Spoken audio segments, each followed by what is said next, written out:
ಶ್ರೀಕೃಷ್ಣಾಯ ನಮಃ. ವಸುದೇವಸುತಂ ದೇವಂ ಕಂಸಚಾಣೂರಮರ್ದನಂ ದೇವಕೀ ಪರಮಾನಂದಂ ಕೃಷ್ಣಂ ವಂದೇ ಜಗದ್ಗುರುಂ. ಬ್ರಹ್ಮಸ್ಥಾನ ಸರೋಜ ಮಧ್ಯವಿಲಸಚ್ಛೀತಾಂಶು ಪೀಠಸ್ಥಿತಂ ಸ್ಫೂರ್ಜತ್ಸೂರ್ಯರುಚಿಂ ವರಾಭಯಕರಂ ಕರ್ಪೂರಕುಂದೋಜ್ವಲಂ ಶ್ವೇತಸ್ರಗ್ವಸನಾನುಲೇಪನಯುತಂ ವಿದ್ಯುದ್ರುಚಾ ಕಾಂತಯಾ ಸಂಶ್ಲಿಷ್ಟಾರ್ಧತನುಂ ಪ್ರಸನ್ನವದನಂ ವಂದೇ ಗುರುಂ ಸಾದರಂ. ಶ್ರೀಗುರುಭ್ಯೋ ನಮಃ. ಲಂಬೋದರಂ ಪರಮಸುಂದರಮೇಕದಂತಂ ರಕ್ತಾಂಬರಂ ತ್ರಿನಯನಂ ಪರಮಂ ಪವಿತ್ರಂ ಉದ್ಯದ್ದಿವಾಕರಕರೋಜ್ವಲಕಾಯಕಾಂತಂ ವಿಘ್ನೇಶ್ವರಂ ಸಕಲವಿಘ್ನಹರಂ ನಮಾಮಿ. ತ್ವಾಂ ದೇವ ವಿಘ್ನಧಲನೇತಿ ಚ ಸುಂದರೇತಿ ಭಕ್ತಿಪ್ರಿಯೇತಿ ಸುಖದೇತಿ ಫಲಪ್ರದೇತಿ ವಿದ್ಯಾಪ್ರದೇತ್ಯಗಹರೇತಿ ಚ ಯೇ ಸ್ತುವಂತಿ ತೇಭ್ಯೋ ಗಣೇಶವರದೋ ಭವನಿತ್ಯಮೇವ.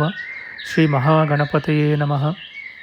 ಯಾ ಕುಂದೇಂದು ತುಷಾರಹಾರಧವಳ ಯಾ ಶುಭ್ರವಸ್ತ್ರಾವೃತ ಯಾ ವೀಣಾ ವರದಂಡಮಂಡಿತಕರ ಯಾ ಶ್ವೇತಪದ್ಮಾಸನ ಯಾ ಬ್ರಹ್ಮಾಚ್ಯುತಶಂಕರಪ್ರಭೃತಿಭಿಃ ದೇವೈಃ ಸದಾ ವಂದಿತಾ ಸಾ ಮಾಂ ಪಾತು ಸರಸ್ವತೀ ಭಗವತಿ ನಿಶ್ಶೇಷಜಾಡ್ಯಾಪಃ.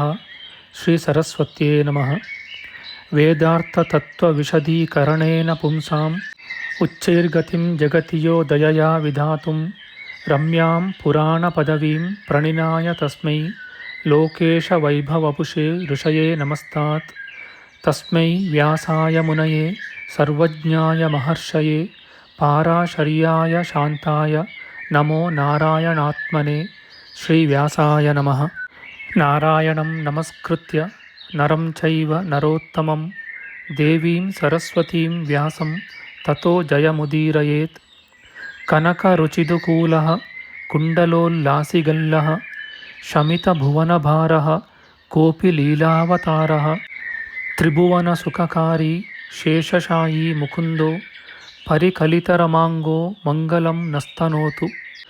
ನಮಾಮಿ ಗೋವಿಂದಪದಾರವಿಂದಂ ಸದೇಂದಿರಾನಂದನಮುತ್ತಮಾಡ್ಯಂ ಜಗಜ್ಜನಾನಾಂ ಹೃದಿ ಸನ್ನಿವಿಷ್ಟಂ ಮಹಾಜನೈಕಾಯನಮುತ್ತಮೋತ್ತಮಂ.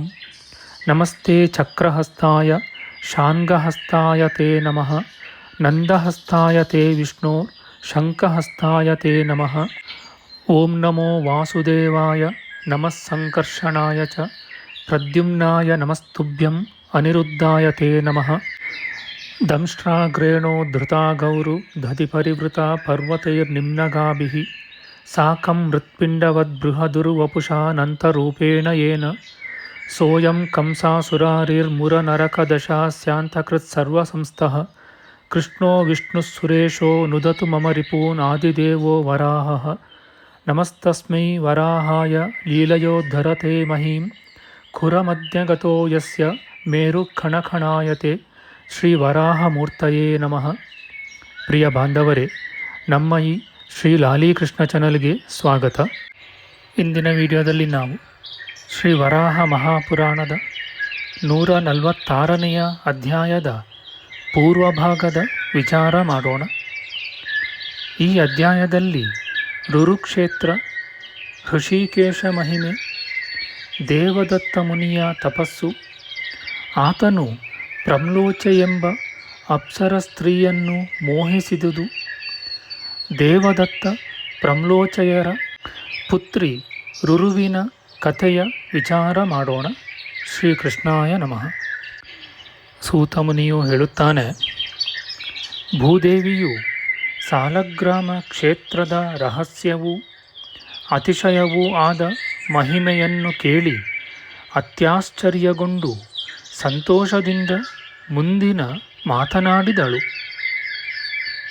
ಭೂದೇವಿಯು ಹೇಳುತ್ತಾಳೆ, ಪೂಜ್ಯನೇ ಹರಿ, ಆಶ್ಚರ್ಯ! ನೀನು ಹೇಳಿದ ಈ ಸಾಲಗ್ರಾಮ ಕ್ಷೇತ್ರದ ಮಹಿಮೆಯನ್ನು ಕೇಳಿ ಸಂತಾಪರಹಿತಳಾದೆನು. ಜನಾರ್ದನ, ರುರುಖಂಡವು ಪರಮ ಪೂಜ್ಯವಾದುದೆಂದು ನೀನು ಹೇಳಿದೆಯಷ್ಟೇ. ಆ ಪರಮ ಕ್ಷೇತ್ರವನ್ನು ಯಾರ ಹೆಸರಿನಿಂದ ಕರೆಯುತ್ತಾ ನೀನು ಅಲ್ಲಿ ನೆಲೆಸಿರುವೆಯೋ ಆ ರುರುವೆಂಬುವವರು ಪೂರ್ವದಲ್ಲಿ ಯಾರು, ಹೇಗಿದ್ದರು? ಋಷಿಕೇಶ, ಜಗನ್ನಾಥ, ನನ್ನಲ್ಲಿ ನಿನಗೆ ಕೃಪೆಯಾದರೆ ಹೇಳು. ಶ್ರೀ ವರಾಹಮೂರ್ತಿಯು ಹೇಳುತ್ತಾನೆ, ದೇವಿ, ಪೂರ್ವದಲ್ಲಿ ಭೃಗುವಂಶದಲ್ಲಿ ಉದಿಸಿದ ದೇವದತ್ತನೆಂಬ ಪೂಜ್ಯನಾದ ಬ್ರಾಹ್ಮಣನಿದ್ದನು. ಅವನು ವೇದಾಂಗ ಪಾರಂಗತನು, ಯಜ್ಞ ವಿದ್ಯೆಗಳಲ್ಲಿ ಚತುರನು, ವ್ರತನಿಷ್ಠನು, ಅತಿಥಿಪ್ರಿಯನೂ ಆಗಿದ್ದನು. ಆತನ ಆಶ್ರಮವು ಪವಿತ್ರವಾದುದು.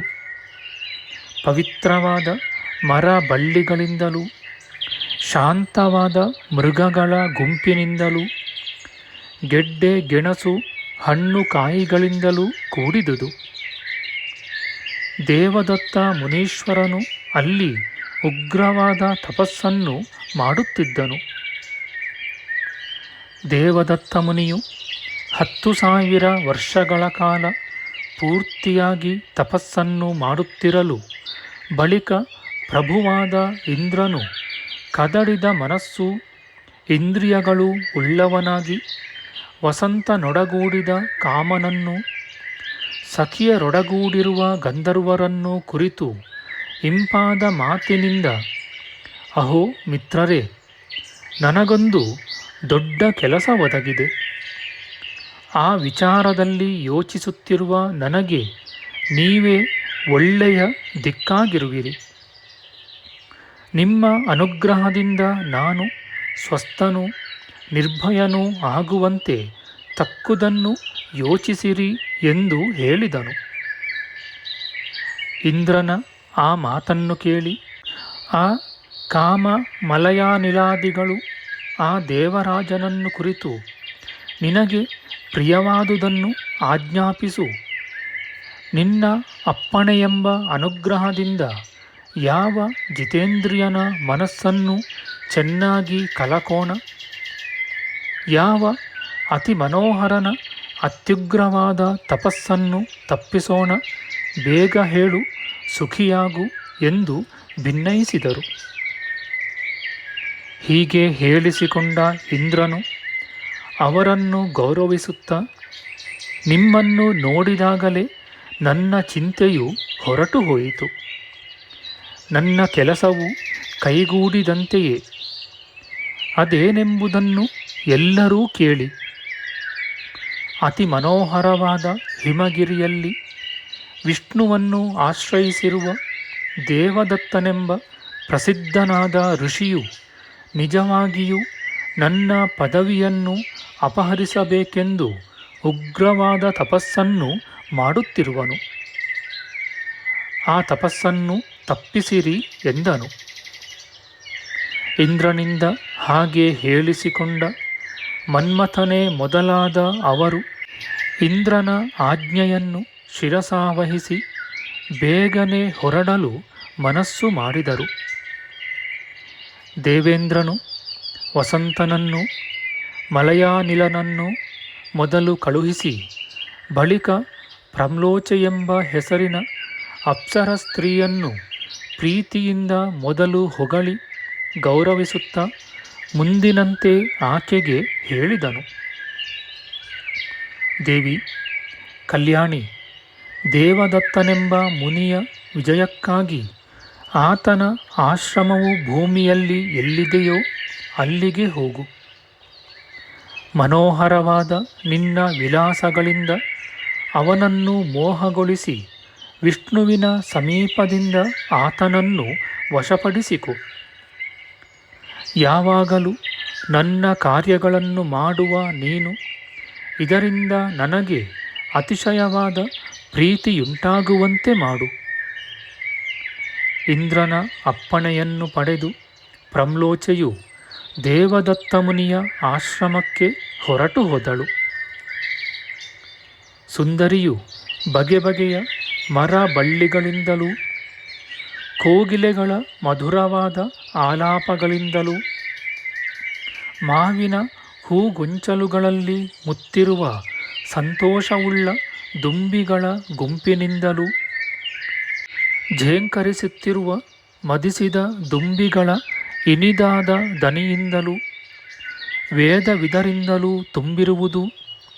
ಗಂಧರ್ವರ ಸಂಗೀತ ಉಳ್ಳದ್ದು, ಮಲಯಾನಿಲದಿಂದ ತಂಪಾದುದು.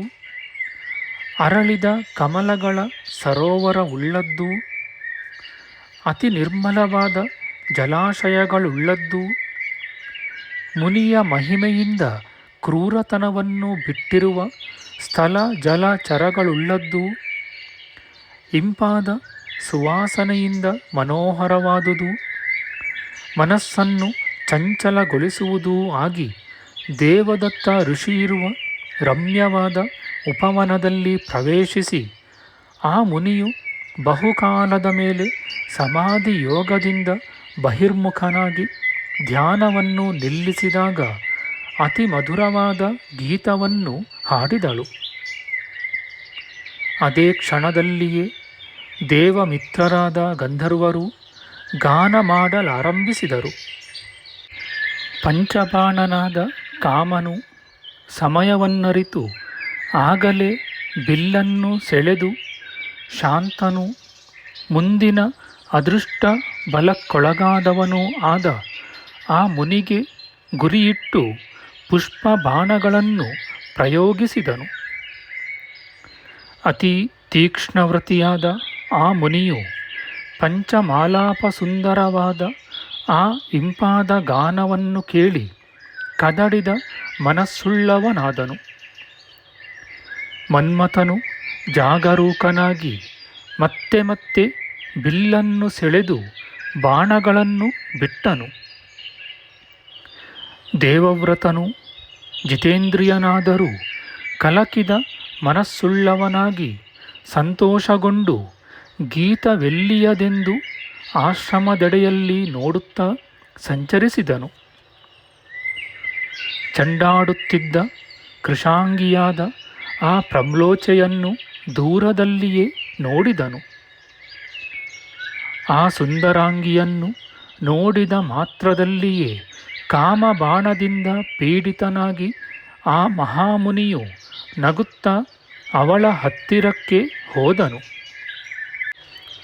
ಹರಿಣ ನೇತ್ರೆಯಾದ ಆ ಪ್ರಮ್ಲೋಚೆಯು ದೇವದತ್ತನನ್ನು ನೋಡಿ ಸಿದ್ಧಳಾಗಿ ಕಡೆಗಣ್ಣಿನಿಂದ ನೋಡುತ್ತಾ ತಟ್ಟನೆ ನಾಚಿಕೊಂಡು ಮರೆಸಿಕೊಳ್ಳುತ್ತಲೂ ಅತಿ ಮನೋಹರಳು ಚಂಚಲಾಕ್ಷಿಯೂ ಆಗಿ ಚೆಂಡನ್ನು ಕೈಯಿಂದ ಹೊಡೆಯುತ್ತಲೂ ಉದುರುತ್ತಿರುವ ಹೂವುಳ್ಳುದಾಗಿ ಬಿಚ್ಚಿ ಹೋಗುತ್ತಿರುವ ಹೊಳೆಯುವ ಕೇಶಪಾಶದಿಂದಲೂ ಮನೋಹರವಾದ ವಿಭ್ರಮಗಳಿಂದ ಉಂಟಾದ ವಿಲಾಸಗಳಿಂದಲೂ ಆ ಋಷಿಯ ಮನಸ್ಸನ್ನು ಸೆಳೆದು ವಶಪಡಿಸಿಕೊಂಡಳು.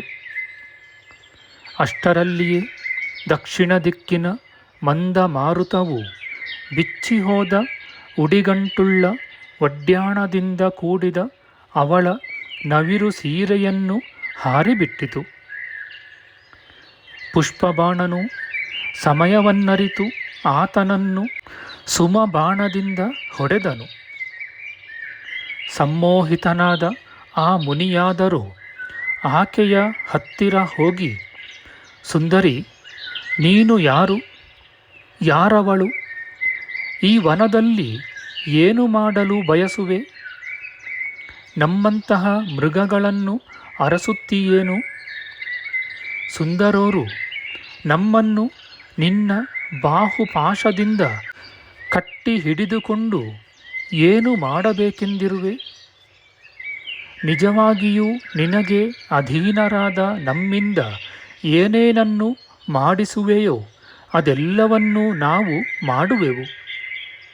ಯಾವಾಗಲೂ ಖಂಡಿತವಾಗಿಯೂ ನಿನ್ನ ಅಧೀನರಾಗಿದ್ದೇವೆ ಎಂದು ಹೇಳಿದನು. ಬಳಿಕ ನಗುತ್ತಿರುವ ಆಕೆಯನ್ನು ಬಲಗೈಯಿಂದ ಹಿಡಿದುಕೊಂಡು ತನ್ನನ್ನು ಸೇರಿದ ಆಕೆಯನ್ನು ಬಿಗಿದಪ್ಪಿಕೊಂಡು ಮೋಹದಿಂದ ರಮಿಸಿದನು. ಹೀಗೆ ಅವಳೊಡನೆ ರಮಿಸುತ್ತಾ ತಪೋ ಮಹಿಮೆಯಿಂದ ಒದಗಿದ ಮನಸ್ಸಿಗೆ ಹಿತವಾದ ಭೋಗಗಳನ್ನು ಯಾವಾಗಲೂ ಉತ್ಸಾಹವುಳ್ಳವನಾಗಿ ಅನುಭವಿಸುತ್ತಿದ್ದನು. ನಮ್ಮ ಮುಂದಿನ ವಿಡಿಯೋದಲ್ಲಿ ನಾವು ಶ್ರೀ ವರಾಹ ಮಹಾಪುರಾಣದ 146ನೆಯ ಅಧ್ಯಾಯದ ಉತ್ತರ ಭಾಗದ ವಿಚಾರ ಮಾಡೋಣ. ಆಧ್ಯಾತ್ಮಿಕ ಚರ್ಚೆ ಮತ್ತು ವಿಚಾರ ವಿನಿಮಯಕ್ಕಾಗಿ ಶುರು ಮಾಡಿದ ಈ ಚಾನೆಲ್ನಲ್ಲಿ ನಾವು ಅಪ್ಲೋಡ್ ಮಾಡುವ ಎಲ್ಲ ವಿಡಿಯೋಗಳನ್ನು ಸಂಪೂರ್ಣವಾಗಿ ನೋಡಿ ನಿಮ್ಮ ಸಲಹೆಗಳನ್ನು ಕಮೆಂಟ್ ಬಾಕ್ಸ್ನಲ್ಲಿ ಬರೆಯಿರಿ. ದಯವಿಟ್ಟು ಈ ಚಾನಲ್ಗೆ ಸಬ್ಸ್ಕ್ರೈಬ್ ಮಾಡಿ ಹಾಗೂ ಬೆಲ್ ಬಟನ್ ಒತ್ತಿ ನಾವು ಹಾಕುವ ಎಲ್ಲ ವಿಡಿಯೋಗಳನ್ನು ನೋಡಿ ಪ್ರೋತ್ಸಾಹಿಸಿ. ಕೃಷ್ಣಂ ನಾರಾಯಣಂ ವಂದೇ ಕೃಷ್ಣಂ ವಂದೇ ವ್ರಜಪ್ರಿಯಂ ಕೃಷ್ಣಂ ದ್ವೈಪಾಯನಂ ವಂದೇ ಕೃಷ್ಣಂ ವಂದೇ ಪೃಥಾಸುತಂ. ಶ್ರೀಕೃಷ್ಣಾಯ ನಮಃ.